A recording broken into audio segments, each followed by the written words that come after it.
Coming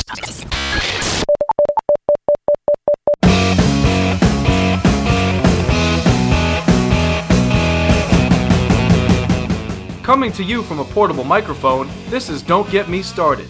This is a conversation about advertising. And here is your host, freelance creative director and creative circus department head, Dan Balser. Yes, welcome back to another episode of the podcast. I keep doing the podcast. This is really, I'm having a lot of fun, and I'm really so grateful that you continue to fill your ears with these conversations. This conversation almost didn't happen. So Johnny's in town to do a forum, and I'm looking at the schedule, and when is the car supposed to pick the guy up? Like immediately after forum. I'm like, when are we going to record this podcast? So we just scarfed some tacos from Taqueria del Sol, which, by the way, if you're ever in Atlanta, this podcast is sponsored by Taqueria del Sol. Free plug. This is at least it's powered by that for today. I wouldn't say necessarily sponsored because I'm not getting anything from them other than a little bit of maybe like some burps happening from my fish tacos. Before we start, make sure you like the Facebook page, facebook.com/DGMS podcast. We'll have links to anything that we discuss on this show.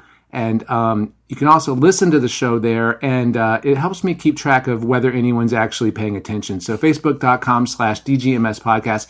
Johnny Dantonio has had one job since he graduated. I shouldn't say that. Johnny's had a lot of jobs, but Johnny's got a paycheck from one place since he graduated. He's been at Anomaly since he graduated from the circus in 2011.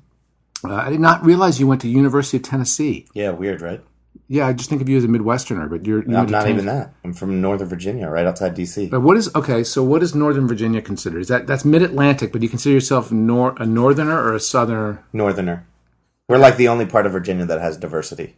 Right. Wait, where? Northern Virginia. Where did you say? What city? Fairfax County. It's a place called Centerville, 20 miles from D.C. Okay. It's a very important distinction between among Virginianites. Okay. Oh, okay. That's a word. Not Virginians? No. Virginianites? Yes. Okay, so let's give context to my relationship with Johnny and my association with Johnny. I don't do this often enough, I don't think. I think that I never get into like sort of how I file in my mind the memories and associations I've had with alumni. Johnny, okay, I will guarantee you he's the most quoted forum speaker we've had. So the students started this poster thing where they'll turn a quote from someone into a poster. And I think there's 4 or 5 great Johnny quotes. Johnny is a creative, he's a writer, but I always thought of you more as one of the catalytic creatives, a guy who can walk into a room and energize a room, a guy who can elevate a group, can energize a project. What do you think your strength has been? And first of all, before that, welcome. It's great to see you again. You do look great. Good to see you, You man. look fit, happy. I'm not fit, but thank you. I'm just wearing black. A nice black sweatshirt. So how do you categorize have you ever stood back and say, okay, like, this is why I'm doing well? Is there anything about you that think has served you well? Any trait that's been sort of your go-to? Or what is it? I would say... Is my association a fair one? It is. Cliche, but your biggest strengths, also your biggest weakness. I think that for me, I push. I push for better creative. I push myself. I push those working around me. I push the client, and sometimes I push too hard. And there's a fine line, of course, between confidence and hard-headedness, and that's a massage that is still happening today. That's interesting. But I would say that what really drew me to advertising in general was the ability to change things. I think that the way brands act, and particularly the way creatives think, can be so, not generic, but formulaic at times. That's a great point, formula. And I don't understand, particularly in 2016, where the world's moving at 1,000 miles an hour, and literally everything is media, why we're still a lot of times stuck in these routines and these formulas. Well, that's interesting that is that part of you or is that part of Anomaly? Because I know that that's always been Mike's thing. I mean, that's kind of what Anomaly in a way has meant. Is that something you kind of, is that why you've gone there? Is that something? Yeah, you know what's funny? I think I ended up at Anomaly because, number one, of course, because of Mike Byrne. But the culture, the aesthetic is me. I will say right now, I love Mike Byrne. I love Mike Just Byrne. going to say that right Oh my now. God. I love the man. I love him. He's the most humble, talented, hardworking man, I would say, in the business. I really think he's the best in the business, which is obviously a oversight and I'm biased, but he's the kind of guy who so I've been at Anomaly for 5 years, and for the first 3.5 to 4, I sat within 20 feet of the global CCO, Right. who would be like, "Hey man, you want to jam on some Dick's Sporting Goods work?" And I was like, "What? Yes. What? Huh?" Great guy. But, Anomaly has a bit of abrasiveness to it, and I would say I do too. I have some abrasiveness as well. That's interesting you call it that. I think it's brash more than abrasive. Do you know what I Yeah. mean? Like, it's forward, it's loud, but I don't give a shit. I'll tell you what I think of you. Yeah. I've never found it to be abrasive. Oh, that's good. It's brash, but I find that to be refreshing because it's like you kind of know where you stand. And as nice of a guy as Mike is, and as nice of a guy as you are, but kind of pretty much know where I stand with you know what I mean? Yeah. So that's a great thing. Yeah, we have this quote in our office that I don't remember the first part of it, but it's a George Bernard Shaw quote talking about what the reasonable man does, and I think it says the reasonable man spends time adapting to the world, the unreasonable man spends time making the world adapt to himself. Therefore, all progress relies on the unreasonable man, and I feel like that totally encapsulates the people at Anomaly that have been able to be successful, particularly the founders who started with that very unreasonable ambition and have kind of Really cool. gone a much different way than other ad agencies. It's really cool. So Did I answer your question? I don't even remember well, what was your question? Well, you said that it fits your sort of ethos, that it's a good cultural match for you, the way you see the world. I think that what I got from my question was a boldness and a brashness and a risk-taking, a desire to do better, that these are sort of components of your own personality that you think have helped you. I think those you answered the question. I think it. For the listeners that don't know, I should have said this at the top of the conversation. Johnny had done at least two, right? Three Super Bowl commercials. You knew where I was going with that. I did. For Budweiser. So it was the Clydesdale, which I loved. I believe it was the first one where they take him away and the guy sees him. It's so funny. That's literally so. Like in my forum here in a minute, I go through my last thing is like, okay, here's some Super Bowl stuff, and then I'm like, you know what? Fuck it. We're going to show the first one. Because that one always gets forgotten. It's my favorite one of the three. Well, it's a great story. It's emotional. It's really powerful, and I can track that story better than I can track the later spots. Dog, puppy, what? What? Puppy? Yeah, where does? Why is there a? Well, if you want to talk about it, we could talk about it. But there's a character in one of the spots. I didn't understand his relationship. That's irrelevant. The woman? So, no, I got her. I didn't get. There's two men.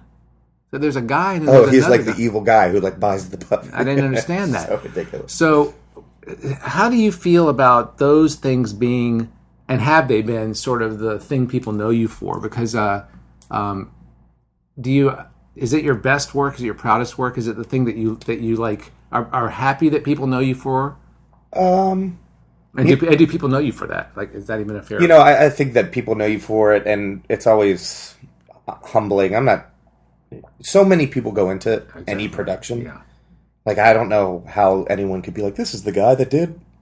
So well, you're our guy that did it, but yeah. I know what you're saying. I know what you're It's saying. always a little inflated, but I wouldn't say that I'm the most proud of that work. I am very proud of that work. I think that the work we did on that spot, actually, the first one in particular, set into trend of sadvertising for about 2.5 years.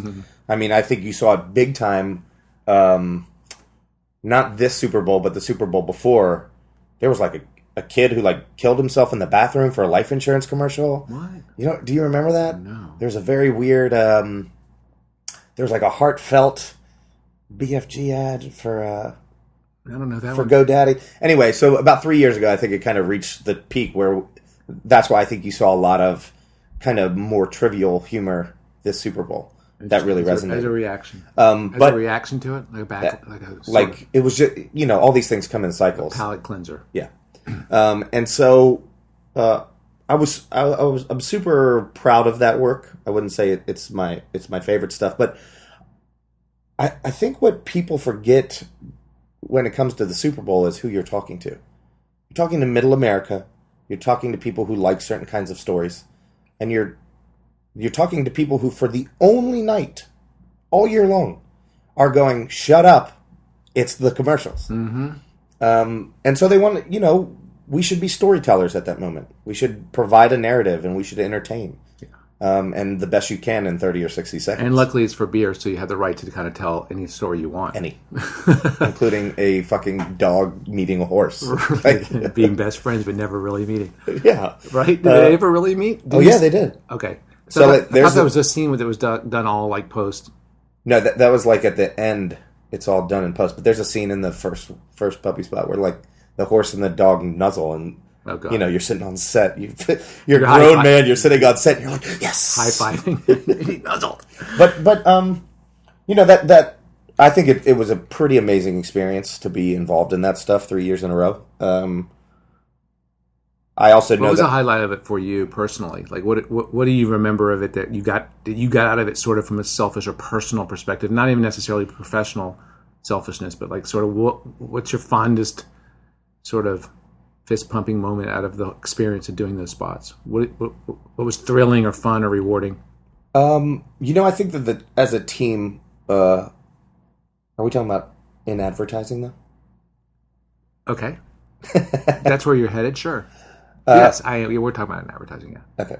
The third one, we really wanted to release it on Snapchat. They wouldn't let us because of beer, and their users were mostly under 21. But we had a really specific social plan leading up and post air on Sunday night that we attacked pretty ruthlessly and said, "This is you can't win the Super Bowl on TV anymore. You have to win it. You have to win it before the game starts. A week before, at least. Week before the game starts, and you got to do it via social." And the third one had like 1 million shares and 30 million views before the game. Can I ask a stupid question? Is YouTube considered social media? No. Okay. I don't think so. Okay. This was across Facebook, and then we had something like, I don't know, let's call it 300,000 mentions on Twitter, and the next brand had like 60,000. So nice. There's just like a huge keeping Budweiser in the conversation, particularly in a time when it wasn't necessarily doing well, I think was great from a professional standpoint. Okay, from a personal standpoint. Oh, wait, that's interesting though. Do you think about that stuff? Do you think about your client's business? I think at Anomaly, that's what we always think about. Yeah, that's really interesting because that's something that someone with your amount of experience is not quite. The radar hasn't reached that mindset yet for most people with 5 years experience. Yeah. That starts coming in when you're interfacing with the client constantly as a creative director, an ECD possibly. So it's really cool. Is that something that y'all were thinking about? Y'all listen to me. Yeah. Hey man, welcome to Hey Atlanta. man, so is that something? I know y'all talking about Budweiser, so we're gonna start. Hey Dan, get right to it. Is that something that from day one you're thinking about client problems at Anomaly? Is that something that absolutely part of the agency? Yeah, I think we go. We start with a business challenge and we surround it with business strategy, cultural strategy, social strategy, creative strategy, and build out from there. So you get excited when your client's sales go up and stock value goes absolutely. up. Big news on the client side is good news for you. Absolutely, that's cool. Because that's advertising. That's great. We're not in advertising. We're not in advertising to impress each other. Hey, everyone who ever went to a portfolio school, are you impressed with the way I think? I don't give a shit. Right. But if... And by the way, no one else in the world does either. No. And I always laugh at that because, that second puppy spot, 75 million views, enormous equity, blah, blah, blah, blah, blah. And then, but creatively wasn't... I don't even know if we admitted it, submitted it to anything. But creatively, wasn't good enough for our industry. Kind of shunned at. Maybe because it's cheap because there's a little cute puppy in it, right. Which is fine. But at the end of the day, it does its job, which is my job. Right. Well, that's something that I have run up against forever, and you probably do too. When you go to home for Thanksgiving, and your uncle says something about some horrible commercial that he remembered, and you're like, "That's not what we do," but good for them because the brand is. We're talking about that Aflac. Now we're talking about or whatever it is. No offense to people working on Half-Life. But Great job. you know what I mean? Like, what works isn't necessarily what we would pat ourselves on the back for. What about Dick's? What about that stuff? I mean, is that stuff working? Because that's just amazing advertising. Oh, thank you. That stuff's working. You know, not sadly, you know, Sports Authority just went out of business across the country, and they're kind of the last one standing. I mean, when you think about how digital everything's gone, even sports retail, it's hard to be a brick and mortar store. They have over 500 stores across the country, and they're doing well. I don't understand why it's hard. I don't understand why a company can't succeed. I mean, because people don't want to go. It's inconvenience. But I'm buying sports equipment. Shoes and shorts and shirts need to be tried on. Exactly. You'd be surprised. Okay. You'd be surprised. So, there's one down here in the southeast called Academy as well. That's still standing. But Academy of Sports and Outdoors, and they have a typo in their tagline that's been there forever. It drives me effing insane. What is it? It's like it says something low prices every day or some shit, and every day's like two words. One word. One word. It's one word. Funny. It kills me. I won't shop there because of it. Good. Go to Dick's. I do go to Dick's. Actually, I buy everything online. Dick's is good, man. They're you know, they're a brand that's evolving. They're, you know, when you think we won their account maybe almost 5 years ago, and now they're a sponsor of the Olympics this year, which is a major investment for them. They put a lot of media weight on. We have to call it the Summer Games on the podcast. I don't have a license for the word. Okay. So that's been a thing. Working with the OC is a thing. Yeah. They're a sponsor of the Summer Games. That's fine. Okay. They're a sponsor of the competitions in Brazil. Let's just say that for the podcast. I'll get sued by the sports down I south. will not get sued because no one listens to this.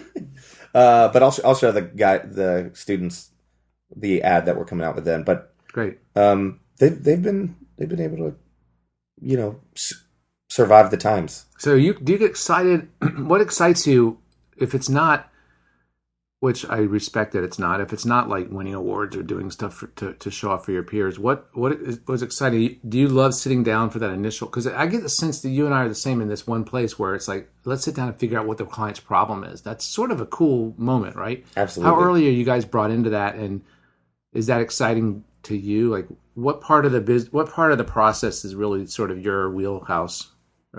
I mean, to be honest, I enjoy when you go, so yeah, here's the problem. We figured that out. And then that second you go, holy shit, this creative idea could solve that problem. That's cool. You know, we launched Jolly Rancher a year ago in August. Sales are up 23% with a pretty subtle rebrand. You know, they had this kind of stale, odd graphic fruit logo, and we just turned them into characters and animated them. So that and a tagline that says "Keep on sucking." That's great. And that's my motto. That's my motto for years. I'm just owning it. I'm owning it.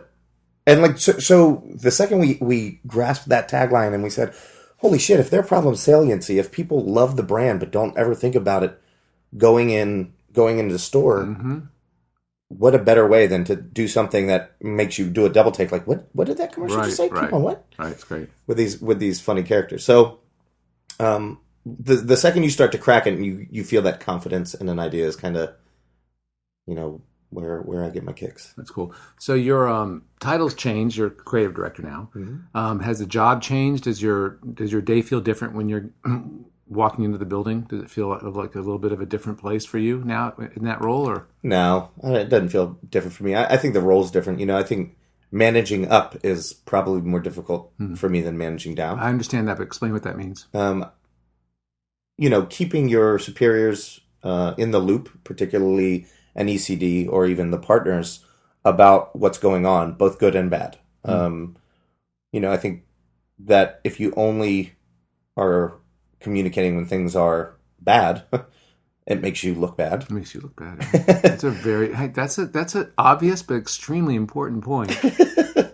So I've kind of found that out the hard way. Sometimes I'm, you know, like, wait a minute, am I only talking to people when we're in crisis mode? Right? Yeah, it's too late. So that's been a really interesting experience. But you know, I'm the same guy. I'm an idiot. Right. You know, I've always kind of believed in the spirit of collaboration. If we're all working together and we're all on the same team at the same agency, why can't 6 of us sit in a room and just jam for a while? Yeah. And I think that Anomaly in particular is a place that's baptism by fire. I'm just going to throw it at you and we'll see where you take it. And I think we have a lot of trust and faith in the creatives that are working there, and they do a freaking phenomenal job. I think that the phenomenal job may be a result of the faith that you have in them too. I mean, I believe that. Personally, I believe that. I believe for myself, the more responsibility you dump onto me, the better job I'm going to do. Absolutely. How's the obviously Anomaly is very successful. Great hiring, great enabling of the people that work there. How's your work-life balance? How's the lifestyle? How's that been? You know, the work-life balance is good. It's a place that says, "Hey, get your shit done," and I don't care where you are after that. You know, it's not a place that we don't do timesheets. We're not a place that counts sick days. We don't count vacation days. You know, I'm just letting people know that I'm going on vacation in 2 weeks. So it's a place where there's a ton of liberty, because that expectation of that faith, that you're going to do your responsibilities and do them well. Yeah. What's the other side of that for you? Like if you have a junior team and you're saying, okay, this is on you guys, what's the best way for that a junior team or a mid-level team under you to sort of prove themselves or best endear themselves to you? What's important? I think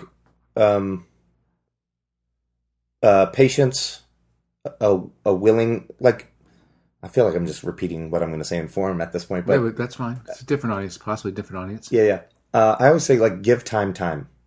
You know, I was one of these people.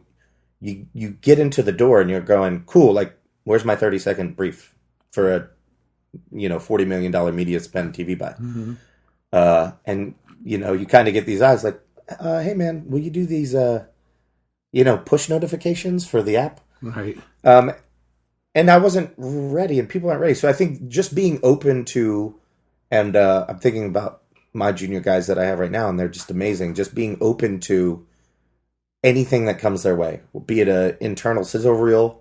So that is obviously like when a client needs a pump up video, basically internally. Yeah. I've done them. Yep. So whether it's a sizzle reel, whether it's app copy, whether it's banners, just saying yep, and I'm going to tackle it with the best of my ability, and seeing opportunities in those things. We had a team the other day. They were just supposed to go away and come up with some Pinterest ads, and they came back and saw it as an opportunity. Like, okay, well, we could do the Pinterest ads, and here they are. Good. But which is key. They did that. They did. Right. Yes, it is. But what about if we went with these enormous platforms that utilized influencers and came up with a bunch of content for the brand? And I think that I kind of miss that a little bit.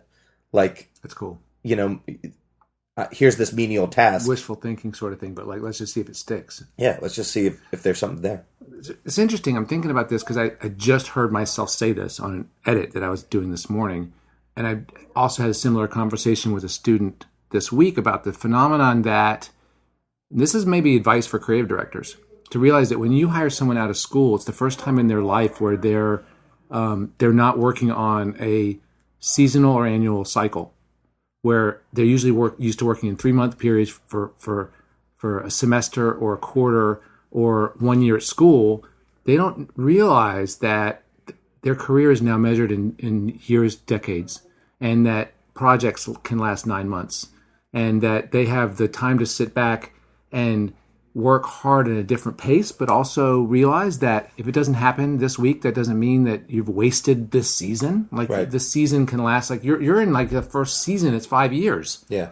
So I think that's an interesting point that students need to hear. Come out and realize that you're at a marathon pace, which is hard work, but it's a different type of hard work than these sprints that you're used to doing. Yeah, I always remember you saying, don't work harder, work smarter.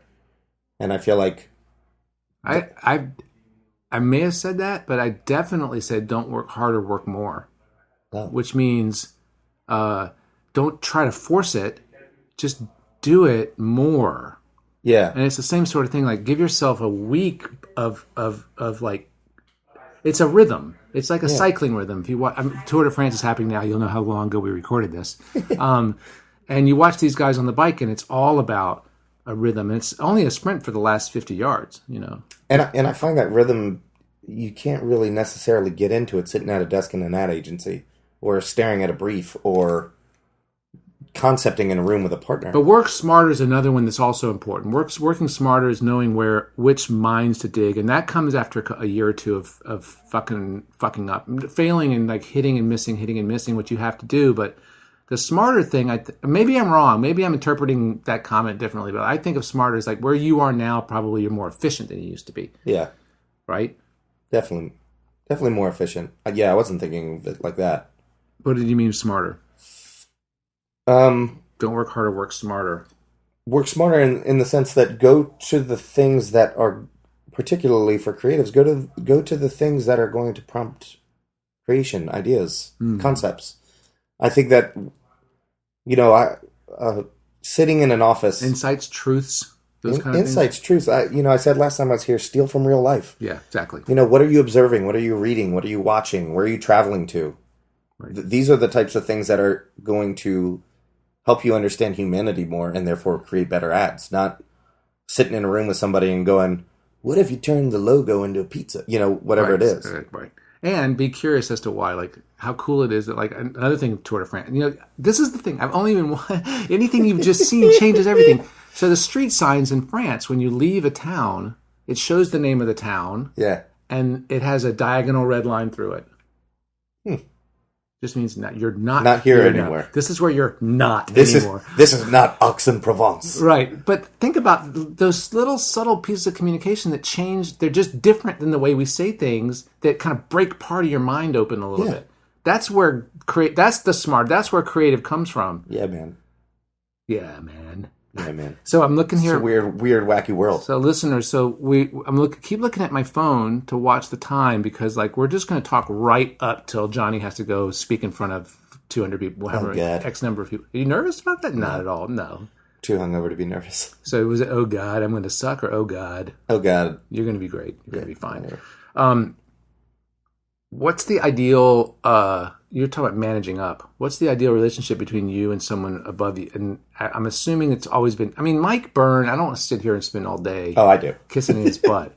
But like, there's something he says so true. He's so humble and so smart and talented. And I really don't believe he's faking this modesty. No, like, the guy is ridiculous. He gave a speech for a big birthday for Norm Gray. And he didn't look down at a note. He said stuff that I was moved by it. Yeah, but don't be he had thought about it. Yeah, but that's one of his many tricks and talents. One of his arts. Yeah. Man, that dude, he'll come in and he'll be like, "Man, I was just reading this thing about these these firefighters who parachute down into the middle of these fires," and he tells me this huge narrative. But then when you see the finished product, it's like, oh yeah, we'll just do this thing with these firefighters. And you're like, wait, but you spent a lot of time studying and researching it. So even Mike Bird, like, as much as that probably seemed off the cuff, he has a phenomenal talent to make you feel like he's just speaking to you from the heart, from his experience, not necessarily something that's premeditated or studied. It's amazing. Yeah. What he said about Norm was that Norm instilled this sense in all the people who graduated from the creative circus that were sort of all support each other. He said the agency used to be all about, jealousy and cutting people down, and he goes, and now you have guys like Mike and Ted Royer, all these guys who went to school now, they're celebrating each other's successes. He said he actually believes that Norm's goodness has infused the industry and made the industry a happier, kinder place. I tell you what, when you come across circus kids, your eyes kind of light up just because you understand, one, their work ethic, but two, their willingness to collaborate and their willingness to play a part of a team, which, that shit's hard to find in advertising. That's I think sad that it is. Well, I think here you're like, okay, my team is me and my partner. I think that's a big change too when you go to an agency. You go, okay, my team is now this company, or my team is now the brand I'm working on. Well, I work really hard. I try to make them realize that the team, that's their partner, but their team is their whole quarter. Yeah. Like, you make them look better, you're going to get a better job. Exactly. And it's sort of, people think, well, that's not how it is usually. Like, it's like competitive. Like, there's only one winner. It's like, no, there's not one winner. There's a lot of winners. There's plenty of money out there and jobs to go around. Yeah, more than ever right now. Pretty cool. So knowing what you know now, if you could go back in time to the day of graduation from the circus and whisper something, young Johnny's ear, lean over and whisper something. What have you learned that you wish you'd known?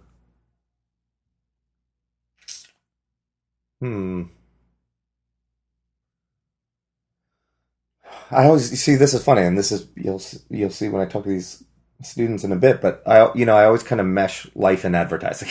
they're very interwoven for me. Mm-hmm. I would probably tell myself to trust the process more. I feel like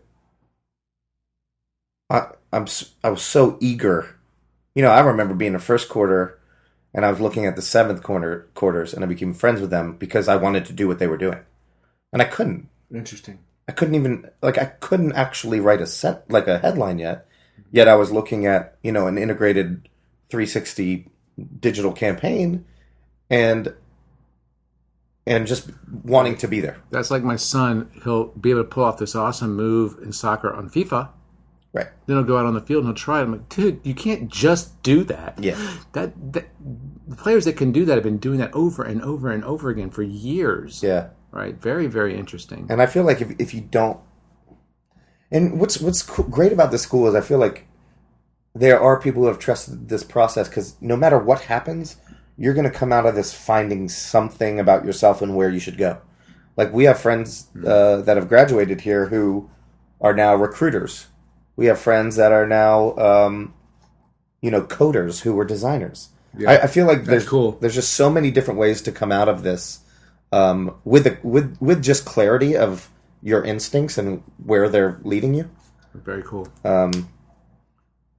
So yeah, I wish I would have just been a little bit more patient, particularly at the beginning. That's very interesting. That's the theme of the conversation. Then the words FIFA, Olympic Games, Athletics, and Dicks are used as educational purposes. They're copyrighted by their organizations. Appreciate your listening. Budweiser too, and Jolly Rancher. Budweiser, I think we kind of advertised Budweiser and Jolly Rancher. I think that we actually made them look good. If you want to reach Johnny, make sure you use your electronic mail. You can use your keyboard, type the address into the to line of your email to jdantonio@anomaly.com. You can always reach me at Dan's Podcast at mac.com. Please make sure you like the Facebook page. It's DGMS Podcast on Facebook. Show's also available on iTunes. Every episode's available at the iTunes store. You can just search Dan Balser in iTunes. Johnny, great to see you, man. Great to see you, brother. Thank you for having me. I'm so glad we got to do this. This was fast. We'll do another thoughtful one over beers next time I'm up in New York. Nice. Listeners, thanks for listening. We'll see you again in 2 weeks. Till then, bye. Bye.